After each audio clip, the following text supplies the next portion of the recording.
Evangelho de Lucas 8, de número 26, nos colocamos em pé em reverência às palavras de Jesus. Todas as vezes que o Evangelho era lido na igreja primitiva, a igreja se colocava em pé em reverência às palavras de Jesus, e assim também o fazemos nesse instante. Navegaram para a região dos Gerazenos, que fica do outro lado do lago, frente à Galileia. E quando Jesus pisou em terra, foi ao encontro dele um homem endemoniado naquela cidade. E fazia muito tempo que aquele homem não usava roupas, nem vivia em casa alguma, mas nos sepulcros. E quando viu Jesus, ele gritou, prostrou-se aos teus pés e disse em alta voz: que queres comigo, Jesus, Filho de Deus Altíssimo? Rogo-te que não me atormentes, pois Jesus havia ordenado que o espírito imundo saísse daquele homem. Muitas vezes ele tinha se apoderado dele, e mesmo com os pés e as mãos acorrentados e entregue aos cuidados de guardas, quebrava as correntes e era levado pelo demônio a lugares solitários. Jesus lhe perguntou: qual é o seu nome? Legião, respondeu ele, porque eram muitos demônios, e haviam entrado nele, e imploravam-lhe que não os mandasse para o abismo. Uma grande manada de porcos estava pastando naquela colina, e os demônios imploraram Jesus que lhes permitisse entrar neles. E Jesus lhes deu permissão. Saindo do homem, os demônios entraram nos porcos, e toda a manada atirou-se ao precipício abaixo, em direção ao lago, e se afogou. Vendo o que aconteceram, os que cuidavam dos porcos fugiram e contaram este fato na cidade e nos campos, e o povo foi ver o que havia de fato acontecido. E quando se aproximaram de Jesus, viram que o homem que havia saído dos demônios estava sentado aos pés de Jesus, vestido e em perfeito juízo, e ficaram com medo. Os que tinham visto contaram ao povo como o endemoniado fora curado. E então todo o povo da região dos Gerazenos suplicou a Jesus que se retirasse, porque estavam dominados pelo medo. E ele entrou no barco e regressou. O homem de quem haviam saído os demônios suplicava-lhe que deixasse ir com ele, mas Jesus mandou embora, dizendo: volte para casa, conte o quanto Deus lhe fez. E assim o homem se foi e anunciou à cidade inteira o quanto Jesus tinha feito por ele. Amém? Amém. Essas são as palavras de Jesus. Com sua Bíblia aberta, você pode se assentar. Amém? Amém. O texto do Evangelho de hoje, segundo a nossa agenda, narra um episódio um tanto quanto inusitado. E talvez, chego a dizer que até um pouco desconhecido por alguns, ou desconhecido em parte por outros. E o grande ponto ainda é que antes deste texto, antes deste trecho, o trecho anterior é um texto que é muito conhecido, que é aquele texto que fala que Jesus acalma a tempestade. E aí esse todo mundo conhece. Amém? Amém. Agora, o texto de hoje, ele narra então Jesus entrando numa região do qual possuía um homem endemoniado. Ele era, segundo a palavra nos relata, um morador que morava nos sepulcros, que é hoje similar a um cemitério. E ele andava literalmente nu, sem roupa. Este episódio pode estar recheado de elementos que carecem da nossa atenção. Quando Deus, Ele cria a humanidade, Ele cria o homem, a mulher, segundo a sua imagem e sua semelhança. E todos viviam no paraíso. E todos andavam também nu. A roupa, ou a falta dela, não quer demonstrar o pecado em si. Mas quando o homem ele come do fruto proibido, daquele que não deveria ser experimentado, ele entende o que é certo e o que é errado. O errado não era comer o fruto. O errado era desobedecer à vontade de Deus. Então, quando ele tem esse entendimento, e quando Deus se aproxima dele, aí então ele tenta se esconder de Deus, porque ele estava sem roupa. Mas não é porque ele estava também sem roupa, é porque ele pecou, porque ele deixou de fazer a vontade de Deus. O homem tinha a percepção de que ele tinha feito algo errado.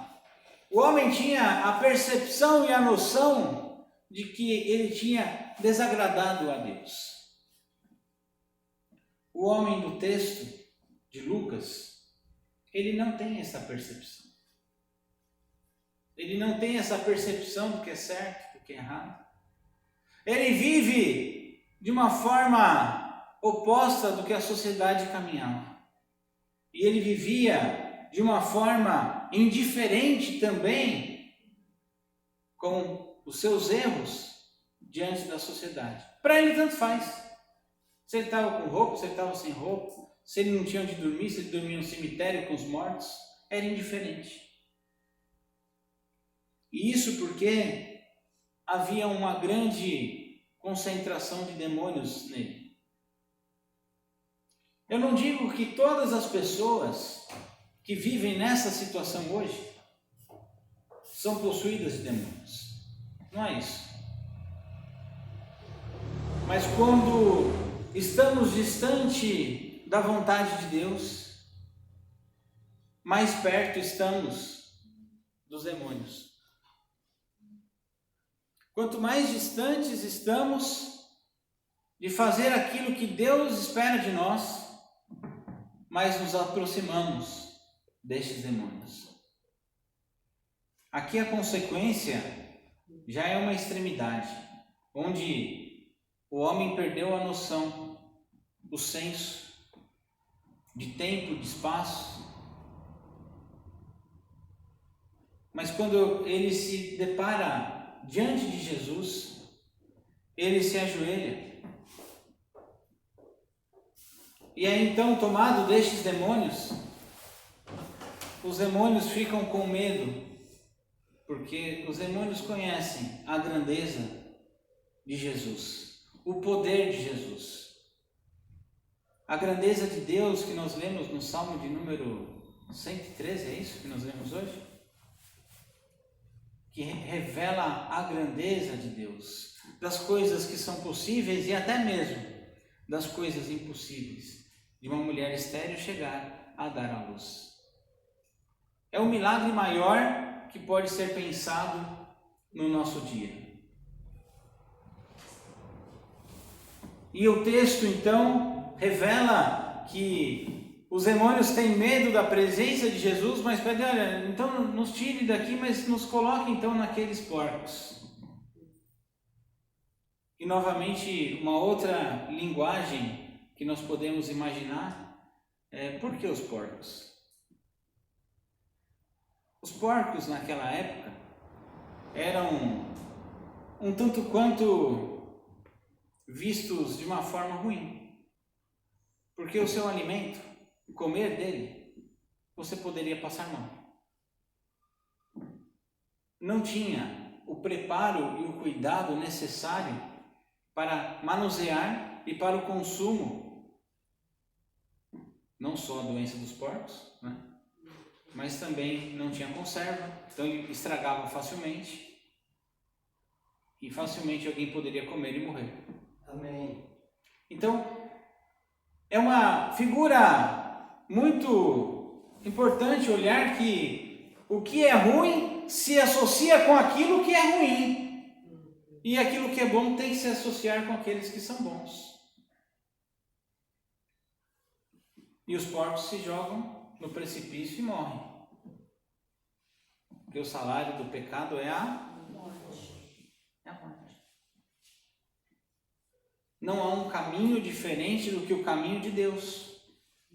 Não há um caminho diferente do que de fazer a vontade do Senhor. E aqueles que escolhem, e cada um é livre por si só de escolher o caminho que vai seguir, mas aquele que escolhe seguir o caminho que não é de Deus, o final é a morte. O povo talvez não estava um pouco preparado para entender aquela mensagem. Porque hoje é uma coisa o pastor contando, com calma, pensando, né? Tranquilo. Depois o pessoal vê ali no ato ali, né? Um rapaz que há muitos anos estava naquela condição. As pessoas já estavam acostumadas a ver ele assim, daquele jeito. E as pessoas já viraram para não, deixa, ele é assim, não tem jeito, né? Não adianta tentar mudar a cabeça dele, ele não vai sair, ele vai ficar andando assim desse jeito mesmo. Finge que ele não existe. Os guardas tentavam aprisionar, ele quebrava as correntes, né? Deixa para lá. Mas o texto, tanto do Salmo quanto do texto de Lucas, os dois textos, eles nos apresentam um Deus que é libertador. E é um texto de causas impossíveis. Quantas causas impossíveis talvez nós temos em nossa vida e não apresentamos ela para o Senhor? Quantas causas impossíveis nós não colocamos para o Senhor e com sinceridade de coração? E ainda que tomado de demônios, o rapaz ele se prostra diante de Jesus e ele é liberto. Porque todas as vezes que nós nos prostramos ao Senhor com sinceridade de coração, nós somos libertos. Nós somos libertos de todo mal. Amém. Nós somos libertos de toda morte. Amém. Eu gosto de você também. E aí o rapaz que é tomado por essa libertação, ele coloca a roupa, ele começa a caminhar de uma forma normal, lúcido, falando como todo mundo fala, caminhando como todo mundo caminha, vestido. E isso foi um choque para aquelas pessoas. As pessoas ficaram com medo. Com medo de Jesus. Não com medo do homem. Com medo de Jesus. Aqui está acontecendo uma coisa muito estranha aqui. Jesus, é melhor você ir embora. Porque a gente está com medo de você. E nos nossos dias, muitas pessoas têm mandado Jesus embora. Eu não quero essa mensagem, Jesus. A sua mensagem não é para mim. Isso para mim não faz sentido.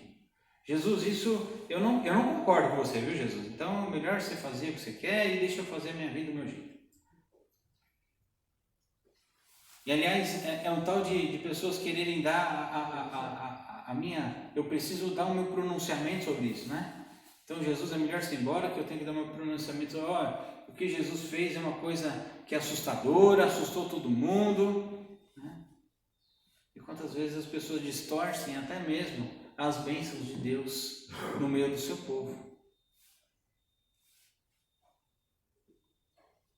Sabe, Jesus, numa primeira leitura pode parecer que ele foi frio, né?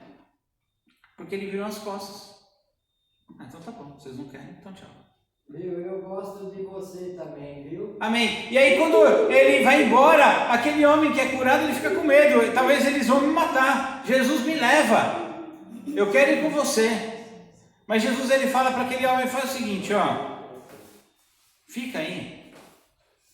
Mas já que você vai ficar aí, ide, anuncia, prega, fala que o amor de Deus, ele mudou a sua vida. Fala que o amor de Deus transforma. Fala que o amor em Cristo Jesus, ele restaura a vida. Talvez se você vier comigo não vai fazer tanto sentido, porque as pessoas nem me conhecem direito, mas você as conhece. Então fica e anuncia e prega, tá bom? E ele foi embora. Talvez pode parecer que Jesus ele virou as costas, mas não. Ele deixou um legado na mão daquele rapaz, que talvez as pessoas poderiam nunca ouvir Jesus, mas só de ver o rapaz transformado, mudado, já era uma mensagem que incomodava aquelas pessoas. Que o encontro com Jesus possibilita uma mudança completa, uma mudança de mentalidade, uma mudança de postura, de ação, de entender o que é certo e o que é errado. Antes o rapaz ele vivia livre, leve e solto, achava que estava tudo bem, estava tudo certo. Depois do encontro com Jesus, ele tem uma mudança de pensamento. Ele entende o que é certo, o que é errado. E ainda que as outras pessoas pudessem não querer a presença de Jesus lá, aquele rapaz ele continuava sendo este símbolo que representava a grandeza de Deus, o amor de Deus que transforma, que muda por completo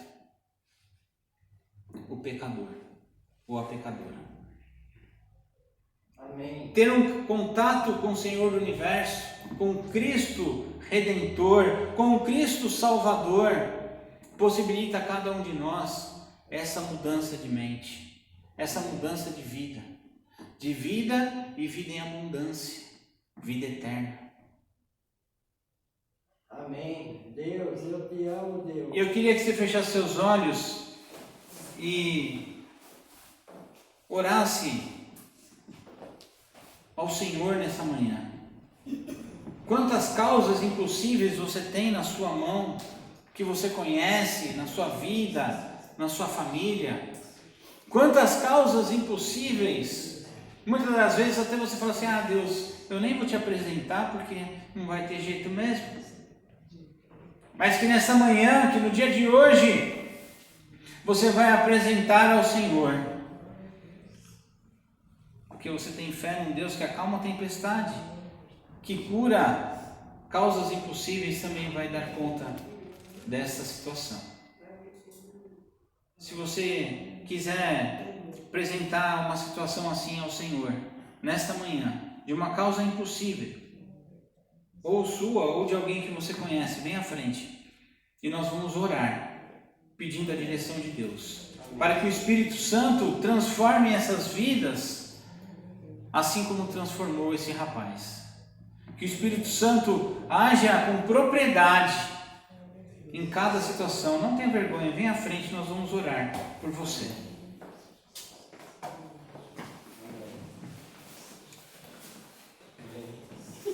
Peço que você coloque sua mão em direção a nós, aqui à frente.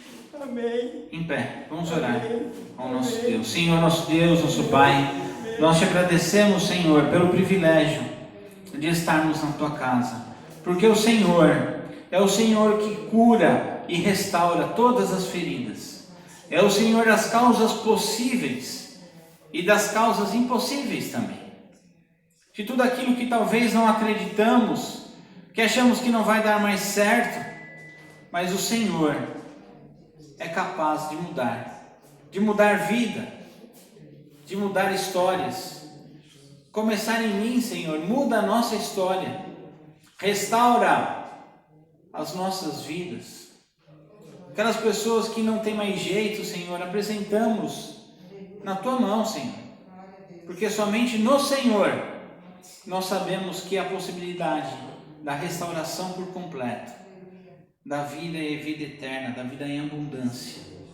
E apresentamos cada vida aqui nessa manhã que deu um passo à frente, um passo de fé, não em meu nome, no nome do pastor, mas porque acreditamos no Senhor, porque acreditamos na sua grandeza, Deus, ainda que possamos ser imperfeitos, mas o Senhor é perfeito conosco.